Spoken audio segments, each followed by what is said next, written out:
इन्फॉर्मेशनमध्ये जायचं, त्याच्यामध्ये काय काय हार्डवेअर्स आहेत ना ते सगळं दिसतं आपल्याला. आता मी ओके केलं, शो व्हर्जन इथं दिसेल तुम्हाला, हे सिस्टीमचं व्हर्जन आहे. हा त्याने प्रोग्राम हे केला आहे सिद्धिविनायक फ्लो.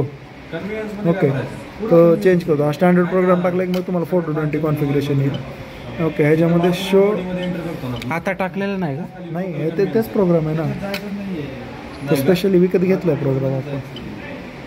ह्याच्यामध्ये ऑप्शन 1मध्ये ॲनालॉग आउटपुट कार्ड आहे, ऑप्शन 2मध्ये डिजिटल इनपुट डिजिटल आउटपुट आहे, आणि हा WP म्हणजे वेईंग पॉईंट आहे, ॲनालॉग टू डिजिटल. हा जो आपण इथं लोड सेल कनेक्ट केला तो.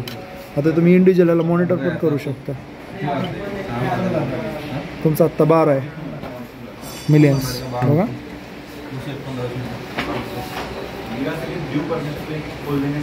चेंज होतो.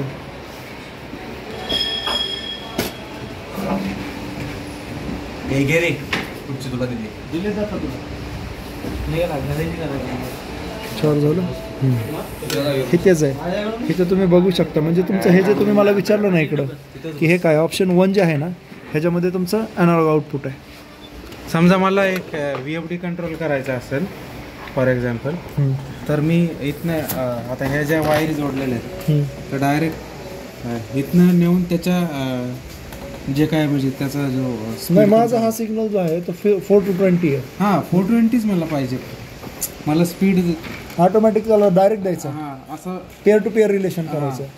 असं जर केलं तर चालतं का? हा माझा हे आहे, म्हणजे काय म्हणायचं, सिंक आहे. म्हणजे मला 24 व्होल्ट लागतच नाही आहे, डायरेक्ट त्याला देतो. बरोबर आहे. पण तुमचा घेईल का VFD तिकडं, तर मग ट्राय करायला हरकत नाही. पॉझिटिव्ह आणि निगेटिव्ह डायरेक्ट दिला तर हां ठीक आहे ना, चालतंय ना. माझा पॉझिटिव्ह निगेटिव्हच येतोय ना 420चा, तो त्याला दिला तर मग तुम्हाला तिकडं तसं कॉन्फिगरेशन करावं लागेल, ह्याच्याप्रमाणे स्केलिंग करावं लागेल तिकडं, त्याच्या रिस्पेक्टमध्ये तो काम करेल. हा झालं आहे कॅलिब्रेशन झालं, हे झालं. हे आता जे मी म्हणत होतो ना number of calibration, check number हे कॅलिब्रेशन चेक नंबर हे तिथे इव्हेंट पण दाखवतो, लॉग इव्हेंट. 135 वेळेस सेटअप मारलं त्याला, त्याच्यामध्ये काय काय केलं सगळं आहे, किती तारखेला केलं.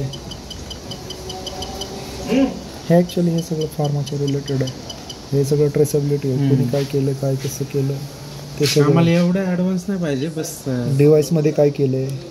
नो सेन्सिंग व्होल्टेज आलं होतं, पॉवर ऑन केलं होतं, लोड सेल काढलेला असणार आहे, no sensing voltage, no value from scale, म्हणजे बरंचसं सगळं त्याच्या तिथं. तो जर डिजिटल लोड सेल लावला ना तर डिजिटल लोड सेलचं पण कॉन्फिगरेशन करता येतं, ते सगळं आहे ह्याच्यामध्ये. आता हे सिस्टीम मेंटेनन्सचे आहे. ठीक आहे, बॅकअप पण घेऊ शकतो आपण. हां, ह्याच्यातून बॅकअप पण घेऊ शकतो. ठीक आहे, चालतं. हो, ह्याला VNC वरती घेता येईल तुम्हाला, ह्या IP वरतून. HPTD इथरनेट पोर्ट आहे का याला? आहे ना मागं, USB पण आहे. याचं काय वेगळं सॉफ्टवेअर असतं का डाउनलोड करायला? याला VNCP वर म्हणून एक आहे, किंवा तुमच्या वेब पेजवरती पण येईल तो स्लॅश हे टाकून. जसं तुम्ही हा टर्मिनल, याचं कॉन्फिगरेशन तिथून पण करता येईल.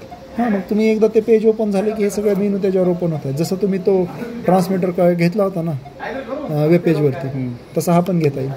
फक्त तुम्हाला याचा IP ॲड्रेस, सबनेट मास्क वगैरे माहिती पाहिजे, किंवा ह्याचं एक VNCP वर म्हणून एक सॉफ्टवेअर आहे, त्याला हे करून करता येईल. एवढंच आहे.